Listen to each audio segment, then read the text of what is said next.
السلام علیکم ورحمۃ اللہ وبرکاتہ۔ میرا نام اعجاز احمد ہے، کراچی پاکستان کا رہنے والا ہوں۔ یہ میرے دونوں بچیاں ہیں، حفصہ اعجاز، حمنہ اعجاز۔ یہ بچیاں ترکی سے بہت محبت کرتی ہیں۔ ترکی کا کردار عالم اسلام میں الحمدللہ سب کے سامنے ہے کہ جہاں کہیں پوری دنیا میں مسلمانوں پر ظلم ہوتا ہے، ترکی اس کی مدد کے لیے فوراً آگے بڑھتا ہے۔ پہلے بھی صدیوں ترکی خلافت عثمانیہ کا اور اسلام کا بڑا مرکز رہا ہے۔ طیب رجب اردگان حفظہ اللہ کی جو اقدامات ہیں اور ان کی جو خدمات ہیں، خصوصاً پورے عالم اسلام کے مسلمانوں کے لیے اور ان ممالک کے لیے کہ جہاں کہیں مسلمان مظلوم ہوتے ہیں، ان پر ظلم ڈھایا جاتا ہے، یہ ان کی مدد کے لیے آگے بڑھتے ہیں۔ میں طیب رجب اردگان کا جو کلپ تھے، مختلف ان کے بیانات کے تقاریر جب وہ عوام میں کر رہے ہوتے تھے، وہ کلپ سنا کرتا تھا اور ان کے جذبے کو دیکھ کر میرے آنسو جاری ہو جاتے تھے۔ یہ بچیاں مجھ سے پوچھتی تھی کہ آپ کیوں رو رہے ہیں اور یہ کون ہیں؟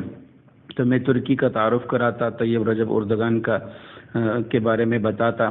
تو ان بچوں کو ترکی سے ان بچیوں کو اور طیب رجب اردگان سے بڑی محبت ہو گئی، تو بار بار پھر مجھے یہ کہتی تھی کہ وہ ترکی والے انکل ہمیں دکھائیں، خصوصاً وہ شام کے مسئلے میں جب ترکی نے بڑی مدد کی اور جو ہے وہاں کے لوگوں پر، عوام پر، مسلمانوں پر ظلم ڈھایا جا رہا تھا، تو بچے اپنے معصومانہ انداز سے سوال کرتے، میں ان کو جواب دیتا تھا۔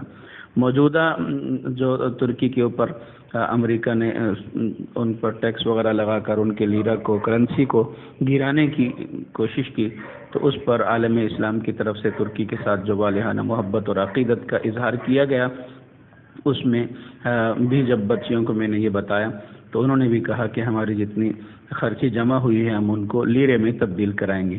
تو ان کے پاس جتنی بھی خرچی تھی انہوں نے لیرے میں تبدیل کی اور انہوں نے یہ خواہش کی کہ اس عید پر جو بقرہ عید آ رہی ہے، ہم عید جو ہے لیرے میں لیں گے، یعنی ترکی کرنسی میں لیں گے۔ تو عید کے دن جب ان کو یہ عیدی دی گئی تو انہوں نے بڑی خوشی کا اظہار کیا اور اہل ترک کے ساتھ، ترکیوں کے ساتھ، طیب رجب اردگان کے ساتھ یہ اپنی محبت اور عقیدت کا اظہار فرما رہی ہیں عید کے اس پرمسرت موقع کے اوپر کہ ترکی جو ہے زندہ باد، اور ترکی کو سلام دی اور عید مبارک کہہ رہی ہیں۔ السلام علیکم ورحمۃ اللہ وبرکاتہ۔